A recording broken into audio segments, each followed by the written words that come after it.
Hi, I'm Johannes of NewGadgets.de. I'm at the Samsung booth here at CES 2011, and they're showing their point-and-shoot camcorder Samsung P300, and it has some nice features like the optical zoom 3 times, a touch panel, and autofocus. So that's P300, and as you can see, we also have a nice wide angle, and if you rotate it, it will automatically rotate the screen. Let's have a look at the zoom. Just press the zoom button. I think it's a resistive touch, so you can zoom in and zoom out. And let's have a quick look around the device. Here's the power button, there's the battery,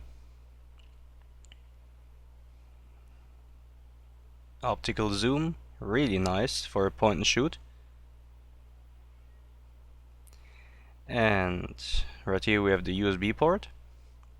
And that was the Samsung P300 point and shoot camcorder here at CES 2011.